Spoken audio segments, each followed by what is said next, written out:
बहुमुखी विकास के लिए काम कर रही केंद्र सरकार के दूसरे कार्यकाल का सफल 1 वर्ष पूरा हो रहा है। इस अवसर पर मैं लोकप्रिय प्रधानमंत्री श्री नरेंद्र मोदी जी को भारतीय जनता पार्टी के राष्ट्रीय अध्यक्ष के नाते करोड़ों करोड़ों भाजपा कार्यकर्ताओं की तरफ से बहुत बहुत बधाई देता हूँ। मित्रों, मोदी सरकार का प्रथम कार्यकाल यदि बहुप्रतीक्षित सुधारों व न्यू इंडिया के आधारभूत ढांचे को स्थापित करने वाला और समर्पित था, तो वहीं मोदी सरकार का द्वितीय कार्यकाल यह प्रथम वर्ष के कड़े व बड़े फैसलों तथा चुनौतियों को अवसर में बदलने के लिए जाना जाएगा।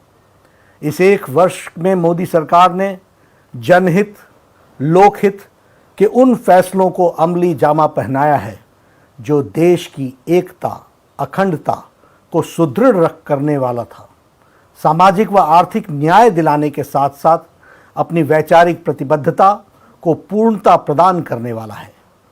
चुनौतियों को अवसर में बदलना ही किसी नेतृत्व की नेतृत्व क्षमता का परिचायक होता है। गत 6 वर्षों में देश की जनता ने यह देखा है और महसूस किया है, न्याय दिलाने के साथ साथ अपनी वैचारिक प्रतिबद्धता को पूर्णता प्रदान करने वाला है। चुनौतियों को अवसर में बदलना ही किसी नेतृत्व की नेतृत्व क्षमता का परिचायक होता है। गत 6 वर्षों में देश की जनता ने यह देखा है और महसूस किया है, न्याय दिलाने के साथ साथ अपनी वैचारिक प्रतिबद्धता को पूर्णता प्रदान करने वाला है। चुनौतियों को अवसर में बदलना ही किसी नेतृत्व की नेतृत्व क्षमता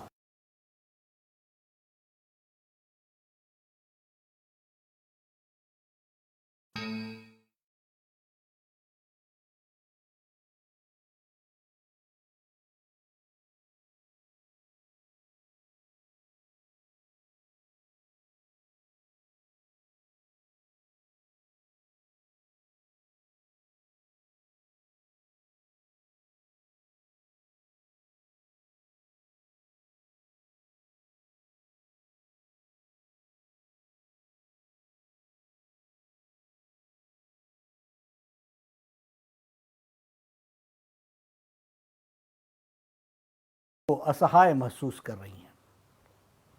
ऐसी कठिन चुनौती से सामना करने के लिए प्रधानमंत्री श्री मोदी जी ने जिस संयम और संकल्प के साथ जन भागीदारी का आह्वान करते हुए कोरोना के विरुद्ध शंखनाद किया है, वह अद्भुत था। फिर चाहे जनता कर्फ्यू हो, सोशल डिस्टेंसिंग हो, या उसका संदेश हो, मास्क लगाने का संदेश हो, आरोग्य सेतु सुरक्षा कवच हो, स्वास्थ्य कर्मी और पुलिस कर्मियों के स्वच्छता कर्मियों जैसे देवदूतों का अभिनंदन हो, प्रधानमंत्री जी के हर निवेदन को जनता जनार्दन ने अभूतपूर्व समर्थन दिया है, क्योंकि देशवासियों को पूरा भरोसा है कि मोदी जी हैं तो मुमकिन है।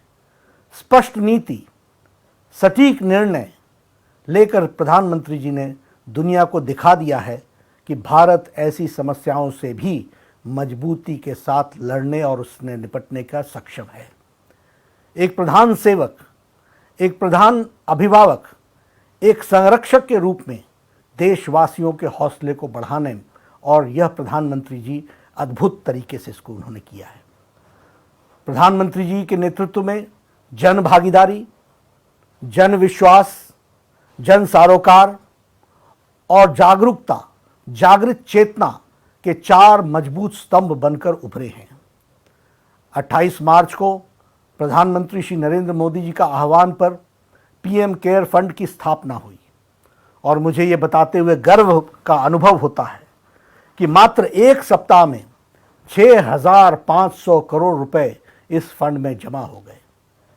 ये बताता है कि कैसे हमारे प्रधानमंत्री जी के एक पुकार पर देश तन, मन, धन से सहयोग करने के लिए आगे आता है, और इन्हीं 2 महीनों में इस महामारी से लड़ने की एक मजबूत स्वास्थ्य ढांचा खड़ा कर दिया गया है। प्रतिदिन 1.6 लाख से ज़्यादा टेस्टिंग हो रही है, जो कि अप्रैल में मात्र 10,000 थी। देश में आज लगभग 1,000 डेडिकेटेड अस्पताल हैं, जहां कोविड महामारी की शुरुआत में ही पीपीई किट के निर्माण नहीं हो रहा था, वहीं आज लगभग 600 से ज़्यादा अधिक स्वदेशी निर्माताओं ने आगे बढ़ करके द्वार देश के प्रतिदिन 4.5 लाख से अधिक पीपीई किट का निर्माण कर रहे हैं। देश में लगभग 60,000 से अधिक वेंटिलेटर की व्यवस्था की जा रही है, जिनमें से 58,000 से अधिक मेक इन इंडिया के तहत बन रहे हैं। इनमें से लगभग 50,000 वेंटिलेटर पीएम केयर फंड के आवंटित राशि से खरीदे जाएंगे। 650 से अधिक टेस्टिंग लैब कार्यरत हैं। आज हमारा देश कोरोना की महामारी से लड़ने के लिए स्वस्थ संसाधनों के साथ आत्मनिर्भर खड़ा है, और यह कथ्य, तथ्य और सत्य तीनों की कसौटियों पर खरा साबित होता है। इस जनबल और आत्मबल को अपनी भुजाएं बनाकर प्रधानमंत्री जी आज आत्मनिर्भर भारत के लक्ष्यों की तरफ बढ़ रहे हैं। हमारे भारत की मजबूत भुजाएं हमारे श्रमिक बंधु हैं, जिन्होंने अपने खून पसीने से इस विशाल राष्ट्र के निर्माण में अपना अमूल्य सहयोग दिया है। आज इस विपदा की घड़ी में आदरणीय प्रधानमंत्री जी के नेतृत्व में हमारी पूरी सरकार ने हर प्रवासी मजदूर को उनके गंतव्य स्थान तक पहुंचाने का प्रयास किया है, और अपने इस संकल्प में हम दिन प्रतिदिन नई नीतियों और सुझावों को समाहित करते हुए और इसको सरल और प्रभावी करने की कोशिश कर रहे हैं। साथ ही विदेशों में रह रहे प्रवासी भारतीयों को और जो विद्यार्थी हैं को स्वदेश लाने का भी प्रयास सरकार वंदे भारत मिशन के तहत किया जा रहा है। कोरोना संकट में पटरी से उतरी हुई भारतीय अर्थव्यवस्था को सुचारू करने के लिए भारत के प्रधानमंत्री श्री नरेंद्र मोदी जी ने स्वदेशी और स्वावलंबन का नारा देते हुए देश की आत्मबल को पुनर्जागृत किया है। साथ ही लोकल के लिए वोकल का नारा देकर के स्थानीय उद्यमों को बढ़ावा देने की ज़रूरत पर बल दिया है। यह एक लंबी लड़ाई है जिसमें हम सबको सोशल डिस्टेंसिंग, फेस कवर और संयम के साथ आगे बढ़ना है। आपको स्मरण होगा कि प्रधानमंत्री जी ने पद पर शपथ लेने के पश्चात अपने को प्रथम संबोधन में ही उन्होंने कहा था कि मेरी ये सरकार गरीबों को समर्पित है। इसी संकल्प को ध्यान में रखते हुए इस विषम परिस्थिति में भी प्रधानमंत्री जी ने 26 मार्च 2020 को ही 1,70,000 करोड़ का प्रावधान गरीब कल्याण योजना के तहत घोषित किया था, जिसके तहत डायरेक्ट बैंक ट्रांसफ़र के माध्यम से देश के लगभग 9 करोड़ से अधिक लोगों के खातों में किसान सम्मान निधि के तहत 2,000 रुपये प्रति व्यक्ति की राशि भेजी गई। पहले गरीब रहता था फाके में, अब धन जाता है सीधे उसके खाते में। 80 करोड़ लोगों को 5 किलो गेहूं और 1 किलो दाल अगले 3 महीने तक, यानी गरीब परिवार को मुफ्त राशन भी देश में 1 नेशन 1 राशन कार्ड। 3 करोड़ दिव्यांगों को, बुजुर्गों और विधवाओं को उनके अकाउंट में 1-1 हज़ार रुपये की आर्थिक सहायता पहुंचाई गई है। जनधन खाता धारकों को नकदी का संकट न आए, इसलिए प्रधानमंत्री गरीब कल्याण योजना के तहत 20 करोड़ जनधन खाता धारक बहनों को, माताओं को, महिलाओं को उनके खाते में 500 रुपये की सहायता राशि 3 महीने तक भेजी जाएगी। 8 करोड़ गरीब परिवारों को 3 माह के लिए उज्ज्वला योजना के तहत फ्री गैस सिलेंडर दिए जाएंगे। मनरेगा के तहत मजदूरी को 182 रुपये प्रतिदिन से बढ़ाकर 202 रुपये प्रतिदिन का कर दिया गया है, जिससे 13.62 करोड़ परिवार लाभान्वित होंगे। मोदी जी ने मनरेगा को भारत के इतिहास में सबसे अधिक 1 लाख करोड़ रुपए का आवंटन किया है। कोरोना महामारी से लड़ रहे स्वास्थ्य कर्मियों को 50 लाख रुपए का बीमा दिया गया है। आदरणीय प्रधानमंत्री जी ने विश्व के सबसे बड़े होलिस्टिक कोविड रिलीफ पैकेज की घोषणा की है। आदरणीय प्रधानमंत्री जी ने देश के सभी वर्गों को इस कठिन समय में सहायता पहुंचाने के लिए 20 लाख करोड़ के आत्मनिर्भर पैकेज दिए हैं, और इस पैकेज के अंतर्गत एमएसएमई के 3 लाख करोड़ रुपए का कोलेटरल फ्री लोन देने का भी व्यवस्था की है। किसान क्रेडिट कार्ड हेतु 2 लाख करोड़ रुपए की राशि आवंटित की गई है। कृषि के आधारभूत ढांचे के निर्माण के लिए 1 लाख करोड़ रुपए दिए गए हैं। रेहड़ी पटरी वालों के लिए उनको कर्ज देने के लिए 5,000 करोड़ रुपए आवंटित किए गए हैं अगले, जिससे 50 लाख स्ट्रीट वेंडर्स को लाभ होगा। प्रवासी मजदूरों के भोजन एवं उनके रुकने की व्यवस्था हेतु 3,500 करोड़ रुपए दिए गए हैं। कोरोना के वैश्विक संकट में आदरणीय प्रधानमंत्री जी ने सिर्फ अपने देश की ही चिंता नहीं की है, बल्कि वसुधैव कुटुंबकम को मानते हुए इस बात को चरितार्थ करते हुए 113 देशों को दवा पहुंचाने का काम आदरणीय मोदी जी ने किया है। यह मानवता का वह सेवा है जिसकी मिसाल आज पूरा विश्व देख रहा है। मोदी जी की सरकार ने अपने द्वितीय कार्यकाल में ही ऐसे अनेकों निर्णय लिए जिसका इंतजार भारतवर्ष दशकों से कर रहा था। आदरणीय प्रधानमंत्री जी ने देश को सुरक्षित करने के लिए, सभी को सम्मान देने के लिए, देश की एकता और अखंडता को अक्षुण्ण रखने के लिए, हर व्यक्ति को समान पायदान पर लाने के लिए ऐसे अनेकों निर्णय लिए जिन्होंने भारत की तस्वीर बदलने का कार्य किया है। कांग्रेस के शासनकाल में हुई ऐतिहासिक भूलें तथा जड़ हो चुकी समस्याओं का समाधान करने के साथ साथ सरकार ने आम जनता के हित में विषयों को प्रभावी कार्य किए हैं। मोदी जी के नेतृत्व में 1 वर्ष में अनुच्छेद 370, नागरिक संशोधन कानून, राम मंदिर, ट्रिपल तलाक, 3 तलाक जैसे लंबित मामलों को शांतिपूर्ण और न्यायपूर्ण समाधान देकर देश की एकता और अखंडता को मजबूती देने का काम किया है।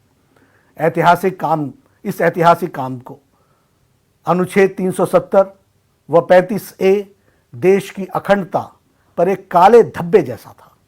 यह न तो देश की अखंडता के हित में था और न ही यह जम्मू कश्मीर के लोगों के प्रगति के हित में था।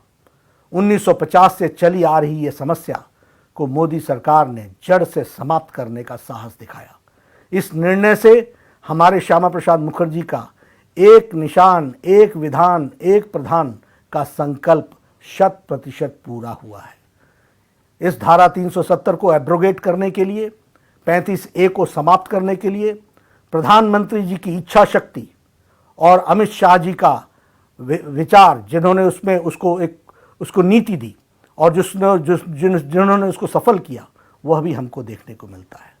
और आप जब जम्मू कश्मीर, लद्दाख क्षेत्र की क्षमता को देश की मुख्य धारा में शामिल हो गई है, इस निर्णय से प्रधानमंत्री ने वह के वंचित, शोषित, पिछड़े समाज को उनके संवैधानिक अधिकार देने का रास्ता साफ किया है, जिससे उन्हें दशकों तक वंचित रखा गया था।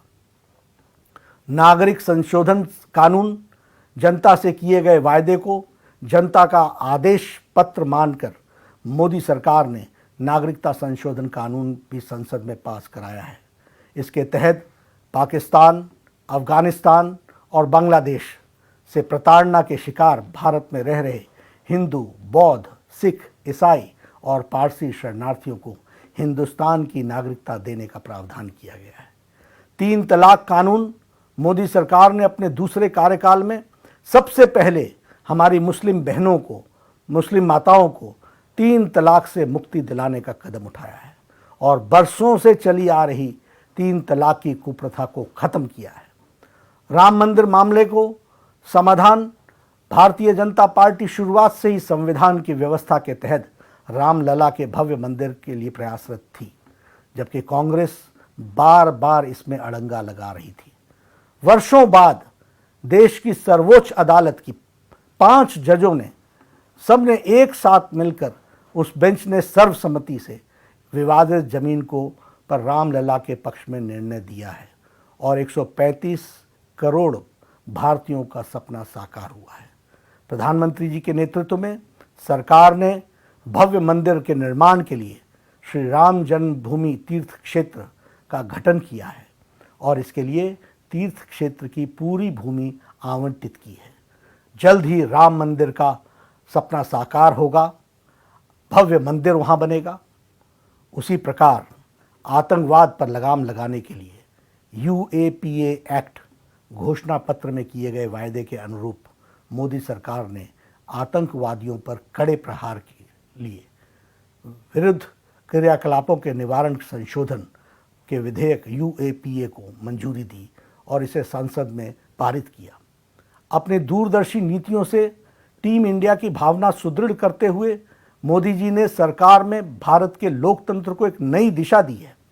जनहित की भावना, देश हित की लालसा, सबका साथ, सबका विकास का संकल्प देश के अंतिम छोर पर खड़े गरीब के जीवन स्तर को बेहतर बनाने की इच्छा शक्ति मोदी जी की कार्यशैली में साफ नजर आती है। देश के लिए यह गौरव का क्षण है जब 2014 में जन जन के नेता बनकर भारत के प्रगति पथ पर आगे बढ़ने वाले प्रधानमंत्री श्री नरेंद्र मोदी जी आज देश का नेतृत्व कर रहे हैं। मैं पुनः भारतीय जनता पार्टी की ओर से आदरणीय प्रधानमंत्री श्री नरेंद्र मोदी जी को और उनकी सरकार को, सभी सदस्यों को इस अभूतपूर्व सफल और निर्णायक एक साल के लिए हार्दिक अभिनंदन करता हूं। आदरणीय मोदी जी के नेतृत्व को कोटि कोटि वंदन करता हूं। और यही मेरे दोस्तों, मेरे सभी कार्यकर्ता बंधु, हम उनके बताए रास्ते पर और ताकत के साथ चले, यही मेरा निवेदन है। जय हिंद।